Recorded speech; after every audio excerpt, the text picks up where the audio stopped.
Hello, everyone, and welcome into the second season of the Second City Hockey Ice Cold podcast. Adam and I haven't done one together in a while. Adam Hess, that is my co-host, joining me as always. Adam, how are you? I'm pretty good. I'm still salty that you have not traded me Connor McDavid in fantasy hockey yet. I am not going to trade you Connor McDavid. I will continue my Twitter campaign until you. I want like a blockbuster haul. I want your entire team for Connor McDavid. So we're going to have to talk more about that. We'll figure it out. Other than that, I'm good. Good. And joining us today is James Naveau of the Madhouse Hockey Podcast with Jay Zawaski. Writes for what is the newspaper you write for again, James? Sorry, I apologize. It's all good. I write hockey content for the Madhouse Enforcer blog on NBC Chicago, and I also do high school sports for the Daily Journal in Kankakee. James is one of Chicago's best hockey voices, hockey sources, always has plenty of insight to share with everyone. Happy to have him on previewing the Blackhawks season coming up, opening up against the Blues on Wednesday. And let's start off right there. Guys, let's do a little brief recap of the offseason's major moments. To you, what was the best and worst move made by the Hawks? Adam, you can start. I think the best move of the offseason, and I think most people would agree with this, is just the signing of Brian Campbell and really just addressing the many defensive needs that this team had. Campbell is definitely the tip of the iceberg on that and the best move there. But getting Gustav Forsling signed to a deal, bringing in Michael Kempny, depending on how you feel about keeping Michael Roosevelt around, stuff like that, just making those deals to improve the defense, which I think many people would agree was a major weakness of the Blackhawks last year and possibly a reason why they were eliminated in the first round by the Blues. So I think just addressing those, but the big one obviously being Brian Campbell and getting that puck mover that they lacked last year will definitely be one of the most important things I think that will end up impacting this season for the Hawks. James, what are your thoughts? I would agree that I think bringing in Michael Kempny and Brian Campbell was huge because of the fact that you really needed to upgrade this team defensively. I think we saw last year that they were so shallow on the blue line that it hurt them a lot. And I felt like they definitely needed to address that. And I feel like Michael Kempny has got the potential to be a top four guy. I feel like Brian Campbell is the perfect bottom two defenseman, or he can play even on the second pair if he needs to. So I feel like bringing those two guys was in. That was a really good. And then I also think another kind of good little subtle move they made. I know that it cost them Teuvo Teravainen, which is obviously, I think, the biggest letdown of the offseason. Getting rid of Brian Bickle really helps. Getting rid of Brian Bickle, it frees up cap space. It really enables them to kind of do some other stuff and really kind of save them from a potentially difficult decision, which would have been to either buy him out or keep him around and send him down again. Because frankly, I think he had worn out his welcome in Chicago, and I don't think there was any way that he was going to be a contributor on this team this season. You're really pouring the salt in Adam's wound by mentioning Teuvo. I'm not sure if Adam's still up for talking about that in a season preview. I had that as a potential for my worst move of the offseason. But I agree with James.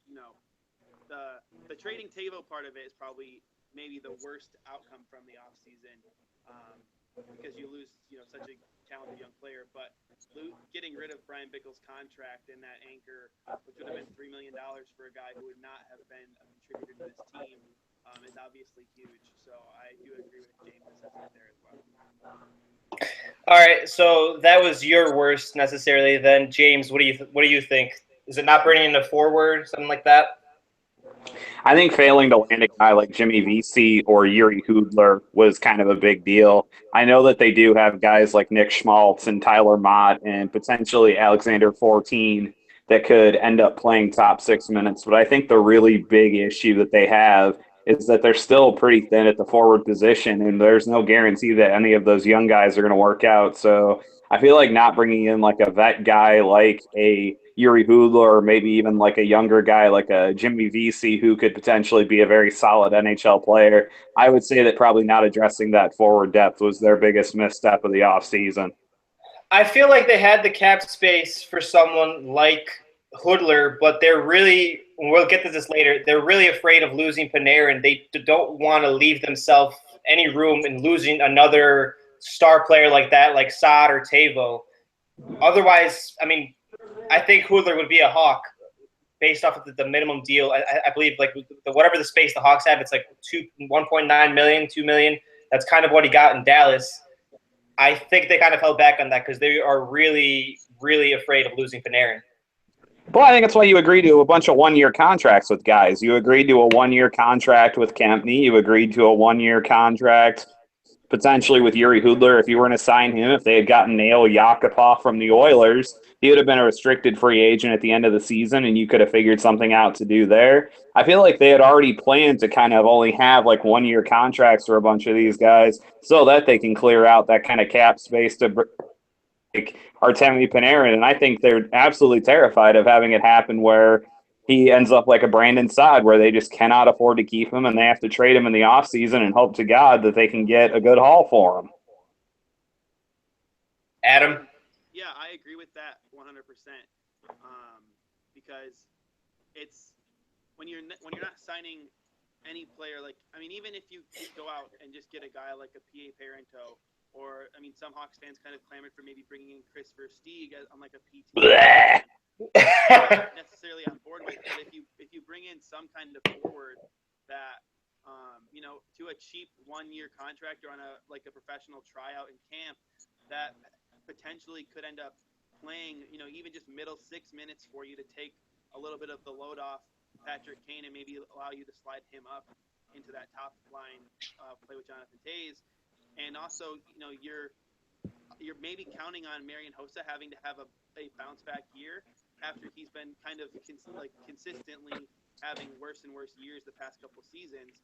And so it's going to be difficult to see if Marian Hossa can again be a top 6 performer this season. So not even getting a forward with some NHL experience and kind of counting on the young players that you have is truly going to be something that ends up biting them, I think. And they still have maybe a little bit of cap space to work with to maybe make some kind of trade, but they don't have enough to make an Andrew Ladd deal this year, no matter what kind of salary gets retained.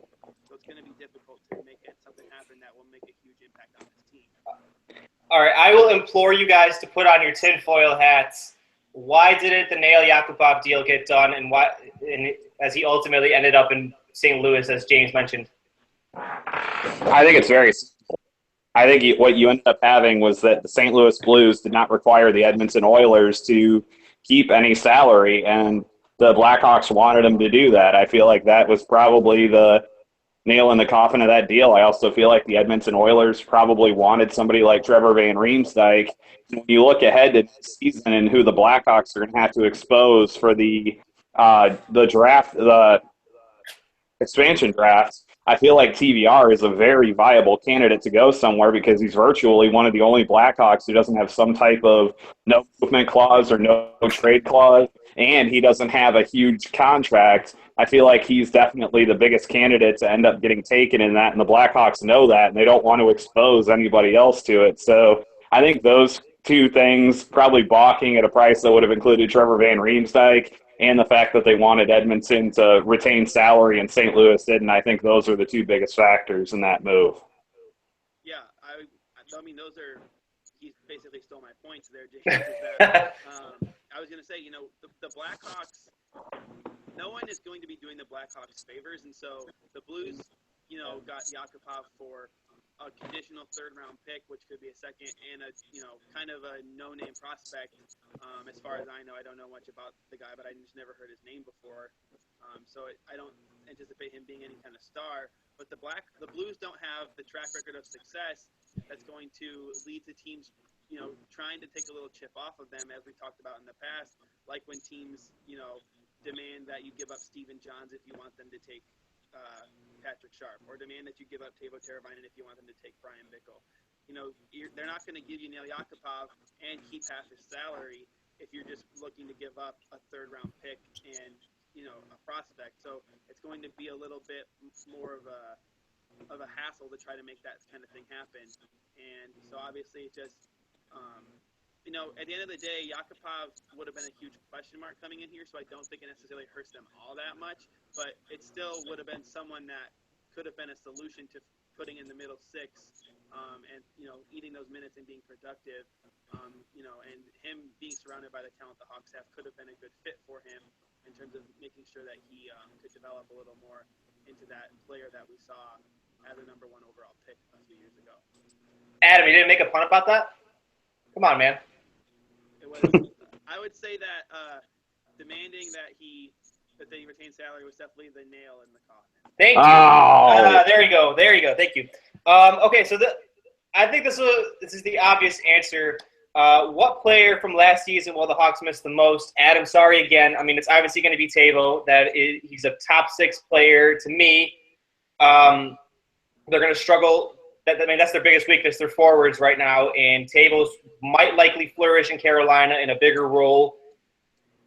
I mean, otherwise, maybe Marco Dano giving him up for the Andrew Ladd trade. Maybe Ladd, even though I don't really think Ladd was that good. His possession numbers and overall the price given up for him didn't really reflect what they gave up for him in that deadline deal.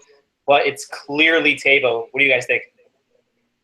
I think my answer might surprise you in that you might think I'd say Tavo and you say it's clearly Tavo, but I think in a lot of ways it's going to end up being Andrew Shaw, because as much as people were frustrated by him and his antics and his bad penalties, he did so many things for this team that I don't know that necessarily one player can do and fill that role. It's difficult to have a player that can be both the most aggressive and best forechecker on a line, and then go in and play net front presence and wreak havoc in front of the net when he's 5'10". And he's just Shaw's just that kind of player. He makes an impact in those kind of unseen off the score sheet ways, and I think it's going to take multiple players to kind of step up and do that. And Ryan Hartman is kind of the heir apparent to that role, but he hasn't really shown quite yet that he's ready to be a key impact player at the NHL level, especially to the level that Shaw was. And so I think that might be the player that they end up missing the most, and just because, again, of all the things that he did. James?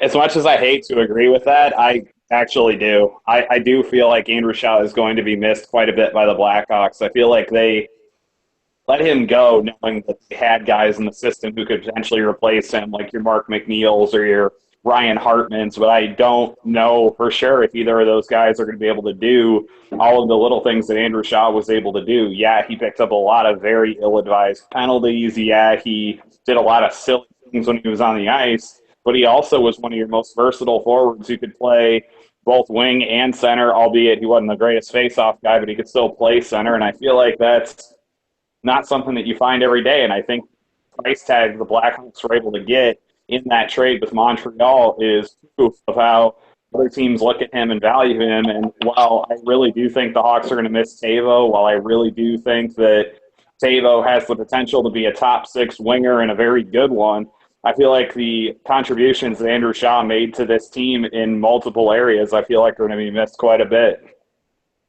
At what point do we call Ryan Hartman a bust or Mark McNeil, which is maybe too overzealous considering the role they have to fill for Shaw? But Hartman hasn't exactly impressed in his limited time up until this point. He hasn't necessarily flashed. When do we pull the plug, if at all? I mean, I think it's, like you said, it's too early now to make that claim. I mean, Ryan Hartman was only drafted 3 years ago, and some players it takes that long to kind of develop. I think that the only problem with him having been a first-round pick for them is that I think that they always kind of depended him on being a depth guy, and you don't obviously want to be drafting in the first round for depth players. And so if he is just going to be the Andrew Shaw heir, I don't know that necessarily was worth a first-round pick. But at the same time, I think that we actually need to see him get consistent NHL time before we can ever call him a bust.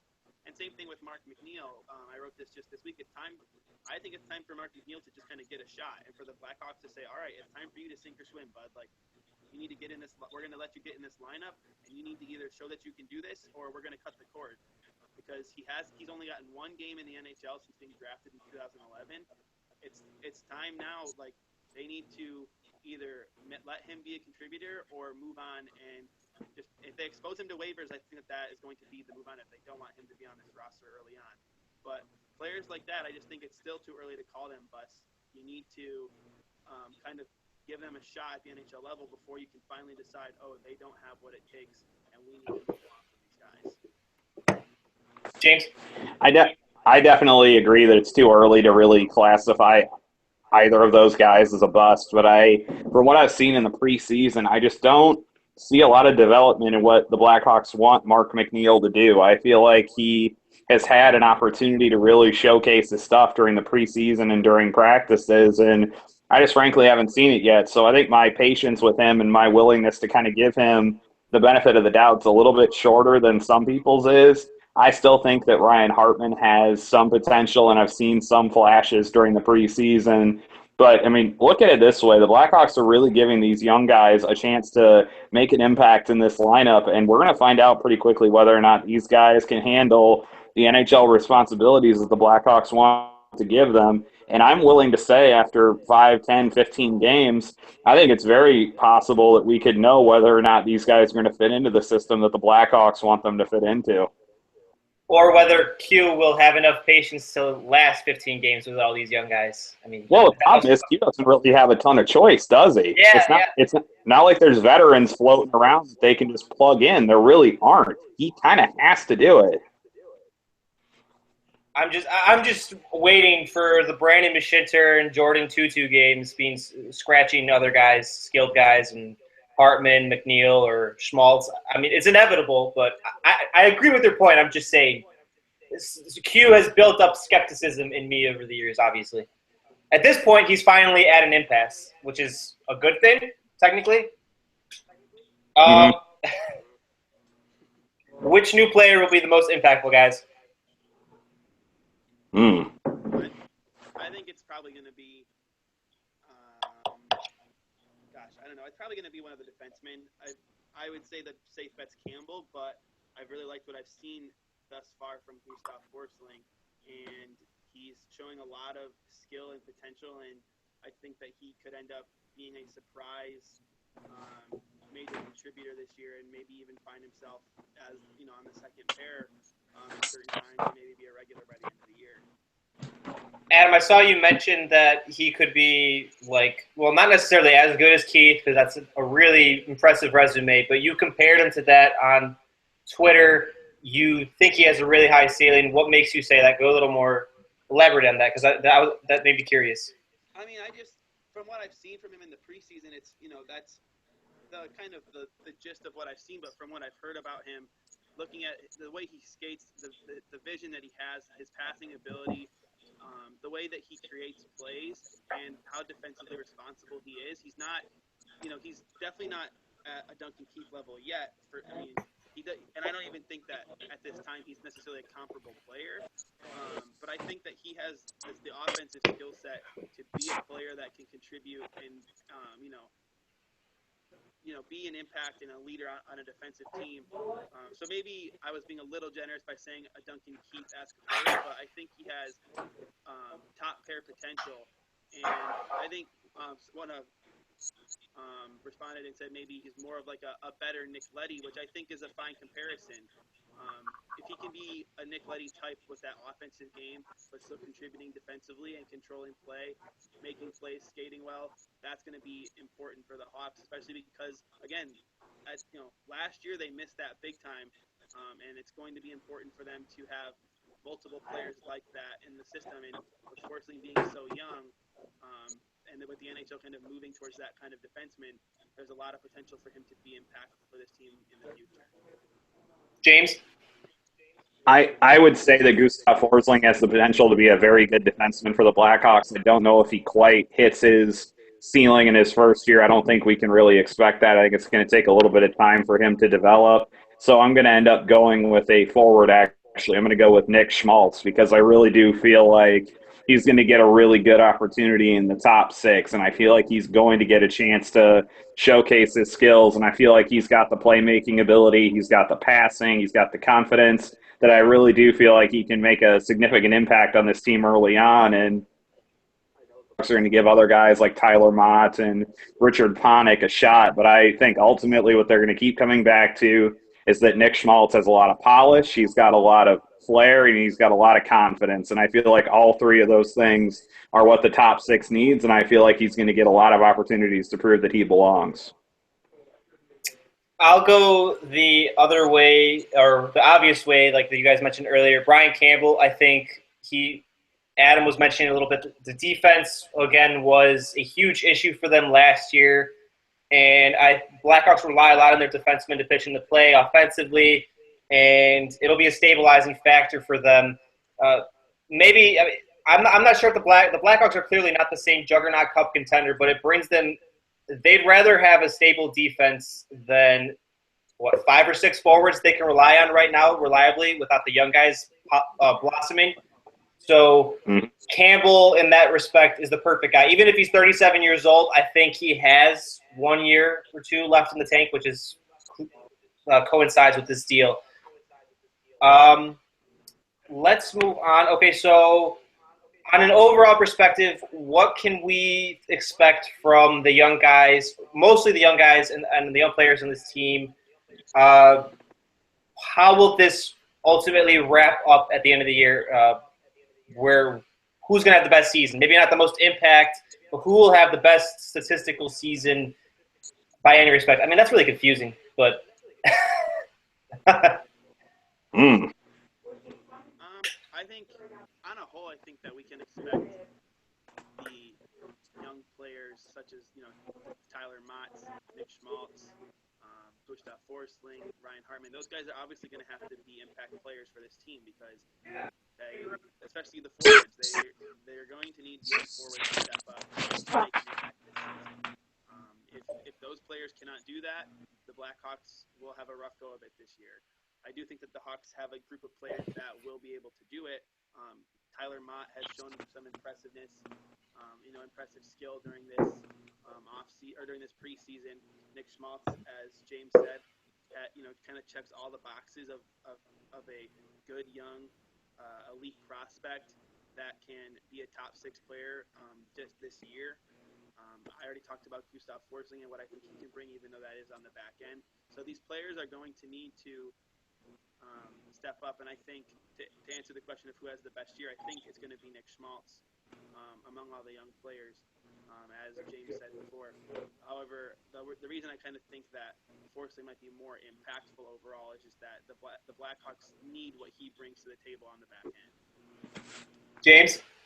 I am very interested to see if Gustav Forsling is going to get a decent amount of power play time. I feel like he has the skill set that maybe will allow the Blackhawks to use him in that role, kind of like they used to do a little bit with Nick Leddy when he was around. So I feel like he could make a good statistical impact on the power play, but I think overall, if you're looking at like goals and assists and that kind of thing, I am going to stick with Nick Schmaltz just because I do think he's going to get the most opportunities with guys like Patrick Kane or Jonathan Taves to really prove that he is a top 6 forward. So I'm probably going to stick with him for the statistical route as well.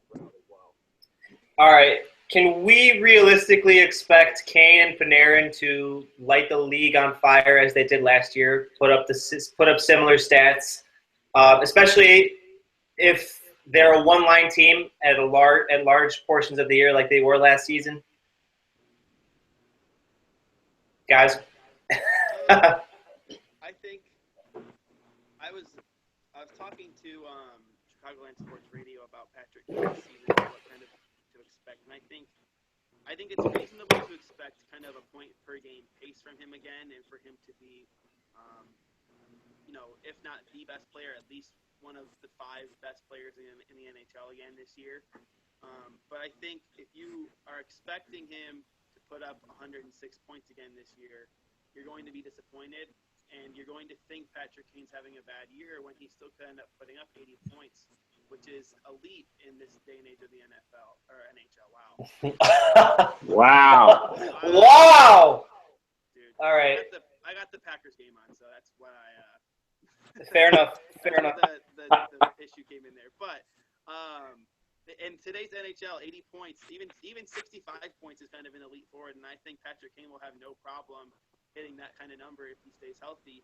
And then if he has a year like last year where he puts up, 95, 100 points again, that's the more the merrier. But if you're expecting that, it's going to be a little disappointing. And I think Artemi Panarin, I think, again, if you expect a season like last year from him, you might end up being disappointed, but he's still going to be an impactful player. I don't know if the sophomore slump exists nearly as much in the NHL as other leagues, but we'll see if, kind of how the league adjusts. And also, if he and Patrick Kane are split up this year, obviously the two of them playing together last year had a major impact on how well they ended up playing together. And so, and individually. And so if they are not together, what kind of impact will that have? And, what kind of success will they be able to have as individuals if they're not a unit on the ice? I think what should help Artemi Panarin's production is the fact that even if he's not with Patrick Kane, he is going to be with Jonathan Toews. And I think it's going to have a rejuvenating effect on Toews as well. I think last year he was dragging around two defensive forwards, and he was trying to mainly be a kind of shutdown defensive guy instead of worrying about his own offensive numbers. So what I would say is that if Aaron is with Toews consistently, I still think he's going to get pretty solid production. I'm not going to say he's going to be the insane dynamo that he was last year, but I think another 70-point season wouldn't be out of the question for a guy like Artemi Panarin. As for Kane, I don't think he's going to hit the heights that he did last year, but it wouldn't surprise me at all to see him be a point-a-game guy again this year. I think he really has kind of found his groove in the league, and I think that having a real bona fide second-line center with him really helped that too. I can't understate the impact that Artem Anisimov had for him. So I could definitely see him having an 80 to 85-point season, and I could see Panarin probably having another 70-point season, even if they're split up. All right, you both brought it up. Are the Hawks better off splitting up Kane and Panarin, or should they keep them together and then see how it goes, and then eventually, if need be, go back to your original plans of Panarin and Toews or Kane and Toews, whatever? I think there's plenty of time to figure that out. If you want to start the season off without those two guys together, I think that you have 82 games to figure out what will be best come playoff time. And even in the playoffs, Joe Quenneville has shown that he is not afraid to mix things up if he doesn't see something working. And so I don't necessarily know that there is a best case scenario because, Patrick Kane has had success with so many different players throughout his career. And at times we've seen kind of the nuclear option being putting him with Jonathan Toews again. And this year, the ability to maybe, Jonathan Toews is going to have an elite winger at almost all times this year, whether it be Nick Schmaltz, if you want to consider him elite at this time. If you want to, it's going to be, if he plays with Patrick Kane, if he plays with Artemi Panarin, he's going to have good players around him at all times, and that's going to be a good thing for him. And also, Patrick Kane, you're going to be, at some point, you're either going to see Kane with Toews, which is going to be really good for him, or you're going to see him with Panarin, which is going to be good for him.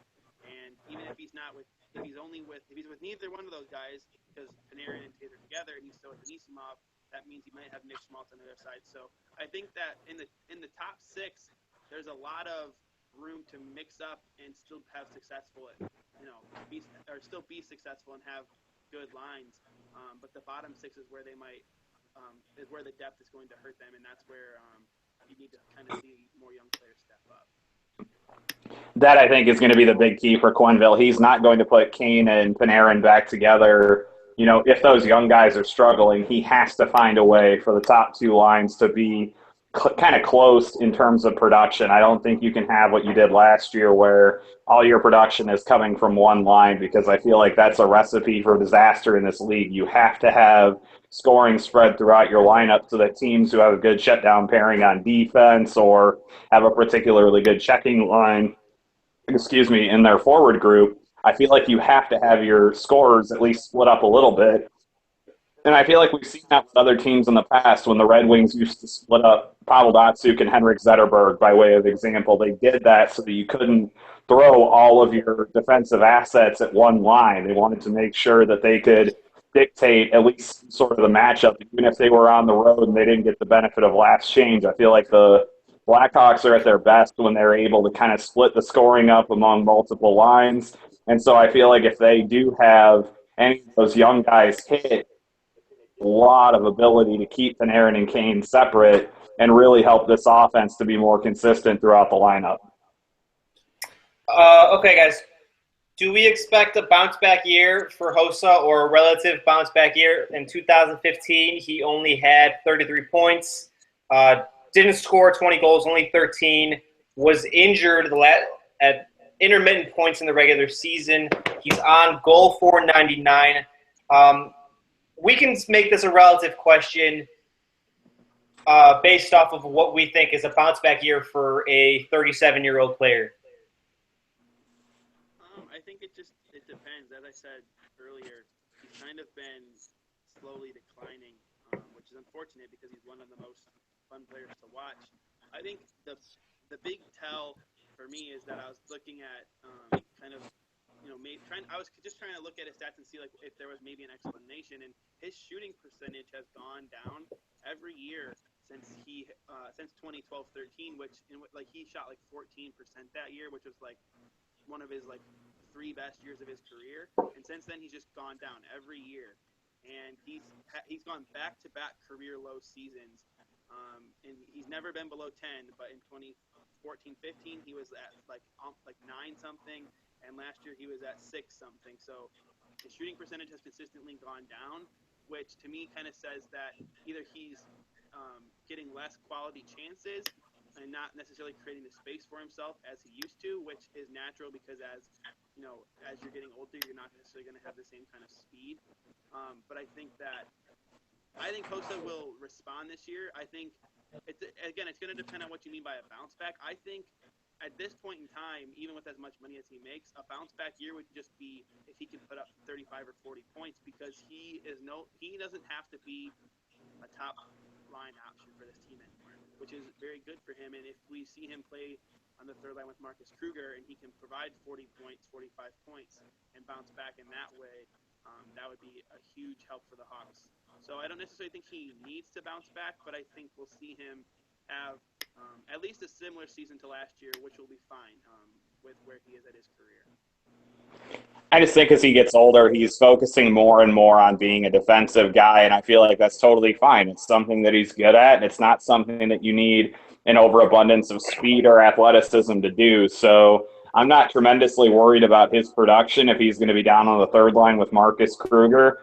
But at the same time, I feel like a couple things also work at his advantage there. One, he's not going to get as many tough defensive matchups if he's down on the third line with Marcus Kruger, so that should hopefully raise his production a little bit. And two is he had played in 3 consecutive super long seasons with the Blackhawks. They won 2 Stanley Cups. They went to the Western Conference Final and were within a game of getting to the Stanley Cup Final again. And he also played in the Olympics that year. So you look at those 3 seasons, and he played a ton of extra hockey. But this year he was done in April, like all the Blackhawks were. And I feel like for guys like him, and especially a guy like Brent Seabrook, I think that extra rest is really going to do them a lot of good when push comes to shove. I think it kind of already has, because Hossa was impressive at the World Cup for Team USA. He played well. So I think that we're already kind of seeing him, improving a little bit. And if playing well at the World Cup can lead into him kind of hitting the ground running and getting a fast start to this season, even if he then kind of slows down, again, if his production can kind of stay where he was at last year, I think that'd be a fine season for him. James, you mentioned that Brent Seabrook wasn't very good last year. What do we qualify as a rebound season for him? What level does he need to return to for the Blackhawks to be contenders, or at least to be able to rely on their defensive core consistently again? First of all, you need to keep away from Trevor Van Riemsdyk. That defensive pairing is absolute death. Every time Joel Quenneville has those 2 guys together, I want to scream at things. It's just it's terrible. You target that pairing and you're going to get chances. That cannot happen this year.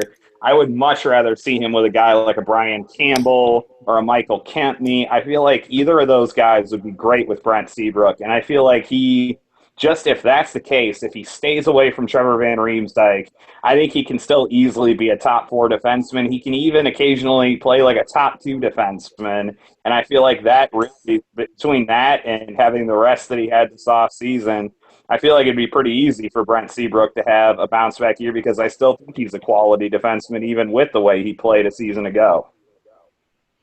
Adam? Yeah, I don't know. I think James kind of nailed it there. As long as he is not with TVR, he should be better this year than he was last year. I think a lot of his struggles last year came from how often he played with TVR, and hopefully the Blackhawks. Wendell didn't really recognize it last year. Hopefully he's kind of, maybe I don't want to say learned his lesson, because obviously that, it is kind of learning his lesson, but if he can look at that and say, okay, I don't want to have that, I don't want to put either one of those guys in that kind of situation where obviously neither one was successful in that situation last year. We want to put our players in the best possible scenario to succeed. Then they need to not put those two guys together. And, now that they have better options on the back end, I think that they should be able to, put Seabrook with guys like Brian Campbell or Gustav Forslinger or Michael Kempny, and that will help his game. And the same thing kind of goes for TVR. If he can, I think TVR is a perfect player to play your fifth or sixth defenseman. And so if he can just be a useful bottom pair guy, or that be, again, with Campbell, Kempney, or Forsling or whoever, that will be good for him. As long as those two guys are together, I think those are good factors. Yeah, I don't think they can saddle TVR with Keith again. They can't bring down Keith, having Keith babysit their fifth or sixth defenseman. They need Keith in the best possible position, making plays and cleaning things up with a capable partner like Hjalmarsson or Seabrook, as you guys both mentioned. Are we looking at TVR as the guy that's the least flexible of this defensive core by far, or having him play with Hjalmarsson again, because that seemed to be an effective pair, at least advanced stats wise. Excuse me. I don't know about TVR being the least flexible. I would say the least flexible would definitely be Michael Roosevelt. Just depending on how much time he. Well, that's implied, but I was literally. Yeah, I didn't mean that literally. Sure, but I don't know. I think that TVR, again, he's fine as a bottom pair guy, but if you try to bump him up too much, try to ask him to do a little too much, if you extend him out of what he's good at, that's not going to be good. If you try to stretch him too thin, that will not put him in a situation to succeed, obviously, and in turn will not put the team in a situation to succeed. And so I think as much as, if it's out of necessity, it can be okay, but I think you want to avoid giving him too much responsibility because he can be that play driving pair guy with Brian Campbell, and that can be an effective third pair if the Blackhawks let it be. James? I'm still laughing from the Michael Roosevelt joke. Come on, Adam. Come on. I think what we really learned last season is that TVR can't really play top 4 minutes. I don't think that it's in his skill set. But I still think he could be a serviceable NHL defenseman, and I think he could be a very good bottom pair defenseman. So if that's your definition of not being flexible, if I don't think he should be in the top 4, then I guess I would have to go with that by definition. But I still feel like he can be a very useful player if he's used properly. And I feel like the Blackhawks, by what they've done in this offseason in getting a couple of new guys and adding some guys from the minor leagues potentially, I feel like they've definitely put TVR in a better position to succeed than he has been in his first 2 years in the league. I hope they can at least salvage him because we were mentioning it earlier that he's likely their expansion player that they exposed. So hopefully he shows some more value and he's put in a better position to succeed. Let's move to predictions. So let's start with Marian Hossa's goal 500. I wanted to add that in. It took him 6 games to get his first goal last year, and it came against Columbus. This year, the Blackhawks don't actually play Columbus at the 5th game. How many how many games does it take for Mary Hossa to get his 500th regular season goal? I should add that he would easily have this if we added in postseason statistics, but obviously we don't do that. Either way, take it away, gentlemen. I think Marion Hossa scores the Blackhawks' first goal of the season. You think the home opener on St. Louis? That'd be awesome. Okay. Yep, I think he gets. I don't know about when it will happen, but I think I don't know. Sometimes I remember in 2013-14 when Brandon Bollig scored the first goal of the season. So that might just be kind of a BS prediction because it's probably going to end up being Brandon Mashinter this year. I think that Hossa's motivated. He's going to be. I think he wants to get 500 out of the way and let it stop being a distraction. And so I think that he'll be. I don't want to say trigger happy, but he's going to try to get pucks on the net, and that's how you create plays. And so I think he'll end up getting the Hawks' first goal of the season. And if not, he'll at least score in the first game. James? I will go with the prediction that he will score his 500th goal against the team that he scored his arguably his most memorable goal against, and that's the Nashville Predators. I'm going to go with the Saturday game against Nashville, their third game of the season. I will go with St. Louis with Adam. I think it'll be a vintage shorthanded goal. But that's just the fan in me speaking, because that would be awesome if Hossa got a milestone like that. I mean, I'm crossing fingers. Hossa's more flexible than Roosevelt, so it could happen. Let's move to more regular season predictions. Where do the Hawks finish in the Central? I have them third in the Central behind Nashville and Dallas. James?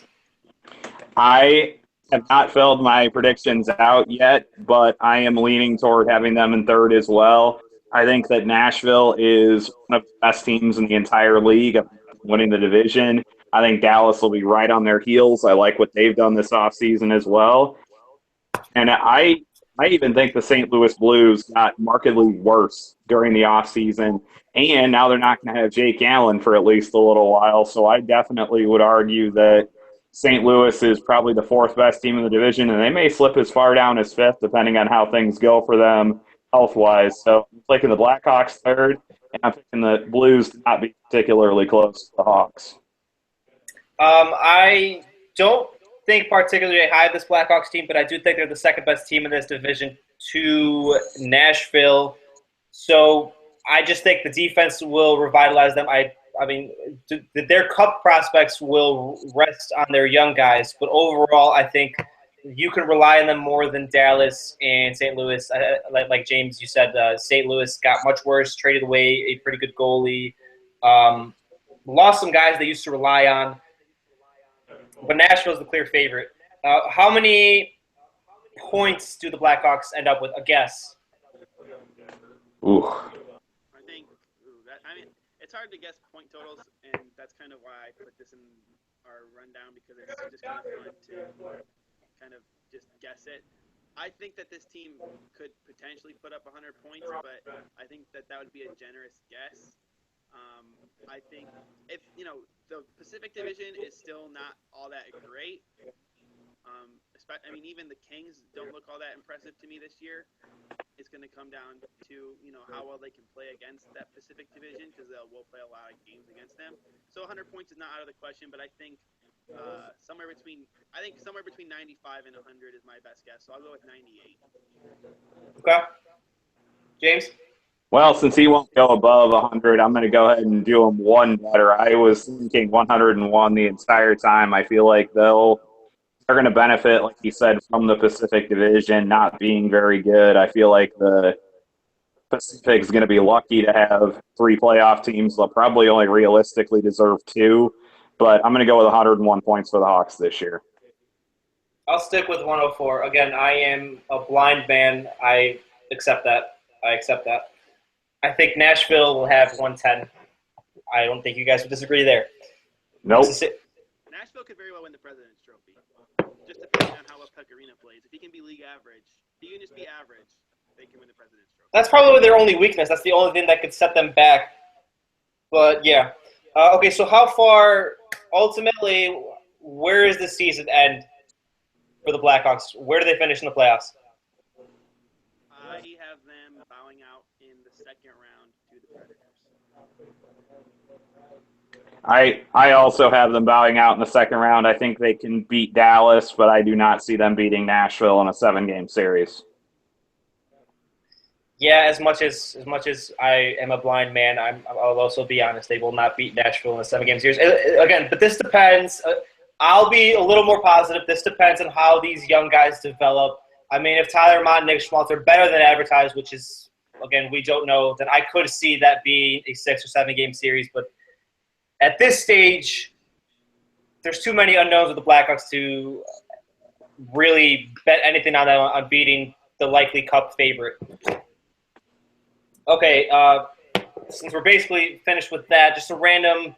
We like to finish off with a little pop culture, little stuff like a little random conversation. James, what show are you watching on Netflix right now, or any other service that you would recommend to other people?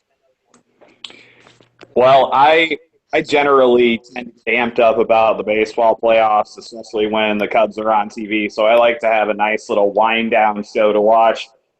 I've been watching a lot of Bob Ross lately, man. Him painting those trees absolutely soothes me. I think it's awesome. I literally can sit there and watch like 3 or 4 episodes in a row, and all of a sudden I just feel all the stress of the world and all of the angst over sports that I feel, it all goes away. So I've been watching a lot of Bob Ross lately.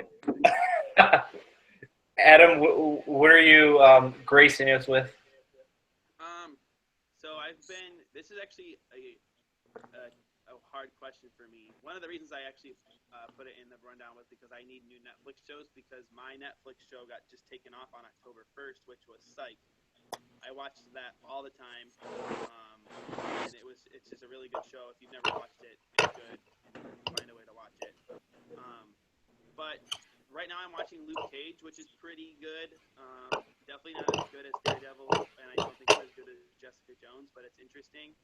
I've also kind of dabbled in Bloodline, which I've been watching super slowly, and that's entertaining. And, obviously everyone watched Stranger Things, but if you haven't watched that yet, it's pretty good.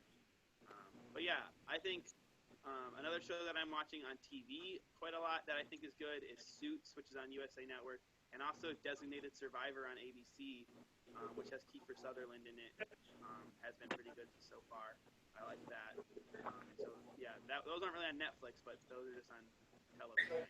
Are the Marvel shows like Luke Cage, like as cheesy as the movies, like are they worth getting into for whatever the 10-episode seasons they are? Like, because I've been hesitant. I haven't watched Jessica Jones. I haven't watched Luke Cage, and that's kind of what holds me back. Have you watched Daredevil? I didn't watch Daredevil either. No, Daredevil's fantastic. Daredevil is super good, and the quality's really good. But I would think like the style of it is I definitely don't want to make it sound bad, but I think it's a little closer to kind of the DC movies where it's just a little darker, not as bright and fun as the Marvel movies. But it's still like just a phenomenal show. I mean, I guess I'll have to try. It's far more realistic and less kind of hokey, I would say, than the movie. You don't feel very good after you watch it. Yeah. Why is that? What do you mean? You don't feel very good? What are you talking? Like, what are you talking? That doesn't sound. It's very dark. Oh. Yeah, it's just extremely dark and very real. It's definitely it hits a lot more at like the heart of what I think like life as like a superhero would kind of be like. I mean, the movies of Marvel kind of make it look like it's fun, and it always ends up with the good guy beating the bad guy because we're the good guys. But like, I don't know, especially Daredevil, just like it hits you with just like the reality of the mental aspect of it, and like how you kind of have to, if you are playing that kind of role of a hero, the sacrifices you make and how it impacts your life in horrible ways, and not just like, oh, I'm a hero and everything is okay. So it's demonstratively better than the Ben Affleck Daredevil movie, I assume. Yes. I've watched Mr. Robot. That's not necessarily a Netflix show. I don't know if you guys have seen it. I know you guys. I'm going to assume you've heard of it. The second season was kind of a letdown to me. It was all over the place storyline-wise. It's kind of it screws with your head a lot of the time. It's really all over the rails. But Elliot is the perfect kind of character. That's this unreliable narrator that the whole story's told through his perspective, and then they throw you in for a loop when they actually show you what was really happening.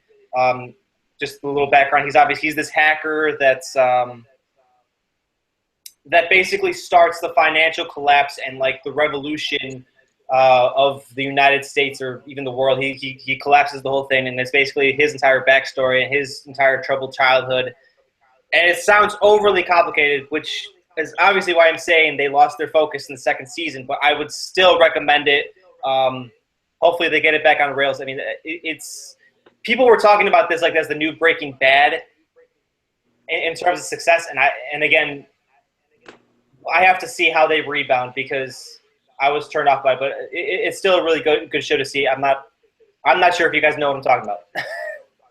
I know exactly what you're talking about. I love Mr. Robot. It's a very good show. I also agree that Designated Survivor has been really solid, and I thought the first episode of Timeless on NBC I thought looked really interesting too. I think it's a really interesting concept. It's really cool to kind of see how going back to the past and potentially altering events can have a massive impact on your present, and feeling that I think it's going to be kind of a cool narrative for that show to take. So I'm looking forward to see where that goes. Yeah, I think those time travel shows are interesting. Just the way that you think about like history and how it's led to where we are. I remember one time in a job interview, that's like an icebreaker question. They were like, if you could go back in time and kill Hitler before he ever, or stop Hitler before he ever started the Holocaust, would you do it? And I was like, as much as I like to say yes, I don't think I can do that because I don't know if like I would even be here after that. So Right. So yeah, it's like the space-time continuum. As much as it's kind of like a weird sci-fi thing to talk about, it's interesting to think about how like those things impact even today and how it could change what happens. Time travel shows always have the ability to sort of turn me off because again they get complicated and even the writers kind of lose their place. But now I kind of want to see what you guys are talking about. So well, I don't know if you guys a show that is like kind of hokey and cheesy, but it's a superhero show is on the CW is The Flash, which I actually really like that. It's not great television, but it's entertaining and it's definitely better than the DC movies have been to this point. But because the Flash is so fast, he can run back through time and stuff like that. It kind of draws in things like that too, and just kind of the ways that you see the time travel do that. Obviously, it's a lot more corny because it's like a weird cable network superhero show, but it's interesting to watch how they tie that in, and that's a good show too if you're into superheroes, and that's a little more bright and fun, Marvel movie-esque than the DC movies. James, Adam, and I typically get much more geeky with our superheroes, but we're holding it back a little bit for your sake. Thank God. That should just about wrap it up. You guys have any parting thoughts here before we close this out? I picked Teuvo Teravainen to be the breakout player of the year this year, and I hope he scores all of the points for the Carolina Hurricanes and leads them to the Stanley Cup. James, he named his fantasy hockey team Teuvo Carolinen for context for that. So, and then in the draft, right before I was going to take Teuvo, someone else picked him. So the first thing I did after the draft was make an offer to end up getting Teuvo Teravainen on my team. Nice. Yeah, I'm quite dedicated to the craft here. James, any final thoughts? Well, if we're going to go in that direction, I feel like a guy that people should be looking at in fantasy hockey leagues, definitely look at Yuri Hudler.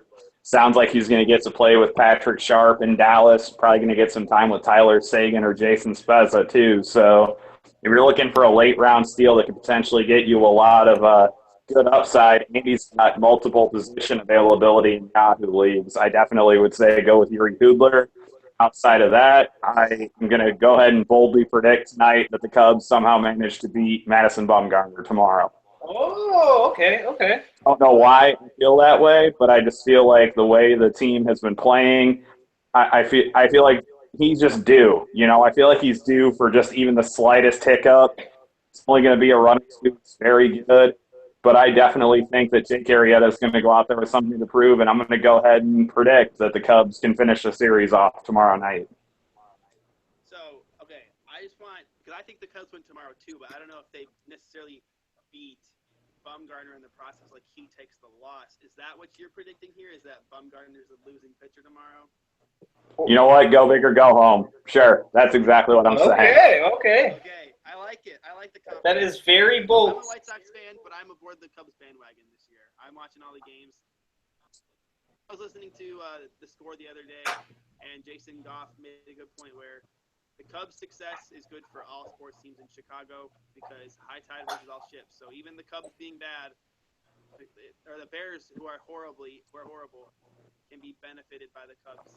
Well, if the Cubs win, then the magnifying glass goes onto the Bears as the team that has the longest championship drought. So yeah, in that respect. My fantasy hockey thing is, Adam, you will give me your entire team for Connor McDavid if you want him. We will discuss this over the coming weeks. Goodbye. All right, wrapping it up. James, thanks for joining us. Really appreciate your insight coming on, taking some time to talk with us. Hopefully we can do this again later in the season. Thank you very much, man. I really appreciate the invite. That's James Naveau. He writes for NBC Chicago and the Daily Journal. He's a co-host of the Madhouse Chicago Hockey Podcast. And for NBC, he has the Madhouse Enforcer blog. Be sure to follow him, follow his work. Follow him on Twitter, too, at James Naveau. Naveau, Neveau, and James, the typical spelling, all in uppercase. Or rather how he would typically write it. I'm a little rusty here trying to finish this up. Calm yourself. Follow James at James Naveau. Naveau, Neveau. He's one of Hawks Twitter's best follows and insight. And I guess we're back to the normal schedule here, Adam. We'll be back. Running this next Sunday. Hopefully a long season. Hopefully a season that goes into June. But we just predicted it won't. But hopefully it does. Really ramping this up. Let me finish this for you, okay? Because you're struggling, I feel. I am struggling. Finish it up. Follow us on Twitter. You can follow Robert on Twitter at Robert Zaglinski. That is Robert, as you would normally spell it. Yes. E-G Linsky with an I at the end, not a Y. Follow me on Twitter at _Adam Hess. If you so choose. I post good #content. He has very good content. And follow our Twitter account at SCH Ice Cold Podcast. Like I said, Ice Cold Podcast. Oh, is it? Okay, never mind. No, See, I'm bad. Second City Hockey at 2ND City Hockey.